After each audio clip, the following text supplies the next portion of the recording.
शिव ओम Vibha creation में आपका बहुत बहुत स्वागत है।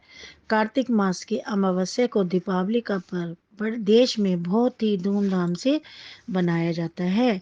इस दिन लक्ष्मी जी को प्रसन्न करने के लिए पहले से घरों में पुताई करके साफ सुथरा कर लिया जाता है।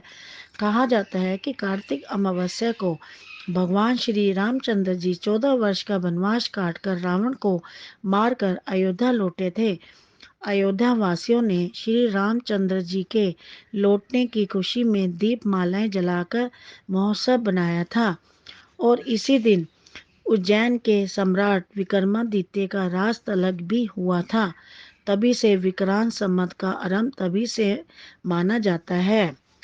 आज के दिन व्यापारी अपने वही खाते बदलते हैं तथा लाभ हानि का ब्यौरा भी तैयार करते हैं। गणेश लक्ष्मी जी की मिट्टी की प्रतिमा व चांदी की प्रतिमा बाजार से लाकर दीवार पर रखी लक्ष्मी गणेश के चित्र के सामने रखते हैं। इस दिन घर के देवता कुबेर, विद्या विनाशक गणेश जी, इंद्रदेव व समस्त मनोरथ को पूर्ण करने वाले भगवान विष्णु, बुद्धि के दाता सरस्वती लक्ष्मी की पूजा के साथ साथ करते हैं। दीपावली के दिन दीपों की पूजा का विशेष महत्व है। इसको 2 थाली में 20 दीपक रखें, 6 चौमुखे दीपक थाली में रखें, 24 छोटे दीपक भी दोनों थाली में सजाएं। इन सब दीपकों को प्रज्वलित करके जल, रोली, खील, बताशे, चावल, गुड़, गुलाल, धूप आदि से पूजन करें और टीका लगाएं। व्यापारी लोग दुकान की गद्दी में गणेश लक्ष्मी की प्रतिमा रखकर पूजा करें। इसके बाद घर आकर पूजा करें। पहले पुरुष फिर स्त्रियां पूजा करें। स्त्रियां चावलों का बैना या कुछ और बैना निकाल कर अपनी सासू माँ के चरण स्पर्श करके दे देवें व आशीर्वाद प्राप्त करें। पूजा करने के बाद दीपों को घर में जगह जगह पर रखें जिस दीपों की हमने पूजा की है और एक चौमुखा छोटा बड़ा दीपक छोटे दीपक गणेश लक्ष्मी के पास रख दें। चौमुखा दीपक भी लक्ष्मी के पास रखें। अब इसकी मैं कहानी सुनाती हूँ आपको। एक साहूकार था, उसकी बेटी पीपल पर प्रतिदिन जल चढ़ाने जाती थी। पीपल पर लक्ष्मी जी का वास था। एक दिन लक्ष्मी जी ने साहूकार की बेटी से कहा, तुम मेरी सहेली बन जाओ। उसने लक्ष्मी जी से कहा, मैं अपने कल पिताजी से पूछकर उत्तर दूंगी। पिताजी को जब बेटी ने बताया कि पीपल पर एक स्त्री मुझे अपनी सहेली बनाना चाहती है, पिताजी ने हाँ कर दी। दूसरे दिन साहूकार की बेटी ने सहेली बनाना स्वीकार कर लिया।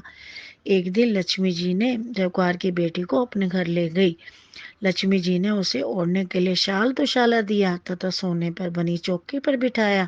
सोने की थाली में उसे अनेक प्रकार के व्यंजन खाने को दिए। जब साहूकार की बेटी खा पी कर अपने घर को लौटने लगी तो लक्ष्मी जी बोली, तुम मुझे अपने घर कब बुला रही हो? पहले तो सेठ की पुत्री ने आनाकानी की, परंतु फिर वह तैयार हो गई। घर जाकर वे रूठ कर बैठ गई। सेठ बोला, तुम लक्ष्मी जी को घर आने का निमंत्रण दे आई हो और स्वयं उदास बैठी हो। तब उसकी बेटी बोली, पिताजी, लक्ष्मी जी ने तो मुझे इतना सारा धन इतना दिया है, इतना सुंदर भोजन कराया, मैं उन्हें किस प्रकार खिलाऊंगी? हमारे घर में तो उनकी अपेक्षा कुछ भी नहीं है। तब सेठ जी ने कहा, जो हमसे बनेगा हम वही खातिर कर देंगे। तू फौरन गोबर मिट्टी से चौका लगाकर सफाई कर दे। चौमुखा दीपक जलाकर लक्ष्मी जी का नाम लेकर बैठ जा। उसी समय एक चील किसी रानी का 9 लाख हार उसके पास डाल गई।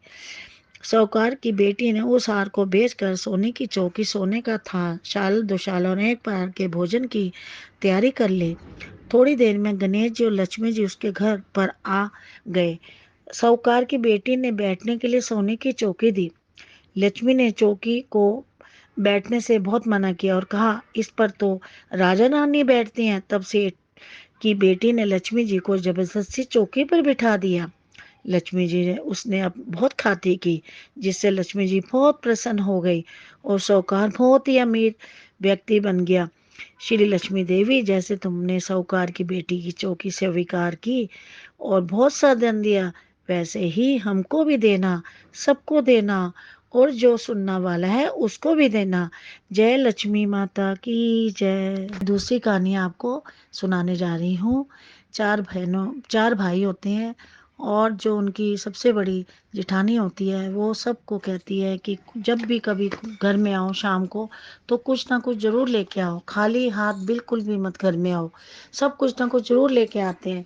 लेकिन एक दिन एक भाई को कुछ भी नहीं मिलता तो उसको एक मरा हुआ सांप ही दिखाई देता है। वह सांप को ही लेकर आ जाता है और अपनी भाभी से कहता है, भाभी आज मैं ये लाया हूँ। तो उस भाभी ने कहा, कोई बात नहीं, तुम जो दूध छत्ती पे डाल दो। वह दुछत्ती पे मरा हुआ सांप डाल जाता है।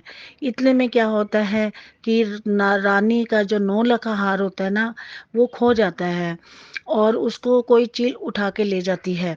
इधर सब जगह ढिंडोरा पीट जाता है, रानी का सोने का 9 लखा हार खो गया, नानी का 16 का हार खो गया। इधर जब जिठानी देखती है कि इधर जब चील ऊपर से इनके घर से जा रही होती है ऊपर छत से, तो वही देखती है कि मरा हुआ सांप पड़ा है। वो जो चील होती है वो मरा हुआ सांप जो होता है वो उसको उठा के और जो 9 लखा हार है वो वहीं डाल के उड़ जाती है। अब वो जो जिठानी देखती है, वो देखती है, अरे ये तो बहुत चमकने वाला 9 लखा हार है, ये तो रानी का है। अब वो झंडोरा पीट जाता है, जिसको रानी का हार मिलेगा उसको बहुत इनाम मिलेगा, बहुत इनाम मिलेगा। अब जो वो जिठानी है वो राजा के पास जाती है, उसको बताती है कि भी ऐसे ऐसे मुझे हार मिला है, ऐसे हुआ। तो वो राजा कहता है, ठीक है, मैं बहुत तुमसे पसंद हूँ, बोलो तुम, मतलब मैं तुम्हें बहुत इनाम दूंगा, तुम क्या चाहती हो। तो वो कहती है, नहीं मुझे कुछ नहीं चाहिए, बस दिवाली वाले दिन आप ये नगर में ढिंडोरा पिटवा दो कि भाई सबसे पहले नगर में जो है मेरे घर में दिया जलेगा, किसी के नहीं जलेगा। अब वो राजा जो है सबके घर में, उन्होंने कहा ये तो बहुत छोटी सी बात है, कोई ज्यादा बड़ी नहीं है। तो उन्होंने राजा ने कबूल कर लिया, हाँ ठीक है कोई बात नहीं। अब वो दिवाली वाले दिन जो होता है, राजा ना सबको देशवासियों को ऐलान करा देता है कि कोई भी घर में दीपक नहीं जलाए आज के दिन। अब सब जगह अंधेरा हो जाता है, किसी ने दीपक नहीं जलाया होता। अब ये जो जिठानी अपने घर में खूब दिया बत्ती दिया जलाती है, चारों तरफ आगे पीछे, और खूब दिए दिए होते हैं, एकदम रोशनी रोशनी होती है इसके घर में। अब जब दिवाली वाले दिन लक्ष्मी चम चम चम चम करती आती है, देखती है सब जगह अंधेरा है, चारों तरफ अंधेरा है, मैं कहाँ जाऊँ वहाँ। जो देखती है एक घर में बहुत रोशनी है, वहाँ वो जाती है कि मैं आऊँ आऊँ। तो वो कहती है जिठानी कि आओ, लेकिन तुम्हें आना है तो तुम्हें बहू बन के आना है, बेटी बन के नहीं आना। तो लक्ष्मी जी कहती है ठीक है। तो वो लक्ष्मी जी उस जिठानी के घर चली जाती है, वो बहुत अमीर बन जाती है। और और इसलिए कहते हैं कि जो बहू होती है वो लक्ष्मी का ही रूप होती है। और इसलिए जैसे उस जिठानी के घर में लक्ष्मी जी आई, वैसे सबके घर में आए, हमारे घर में भी आए। जय माँ लक्ष्मी।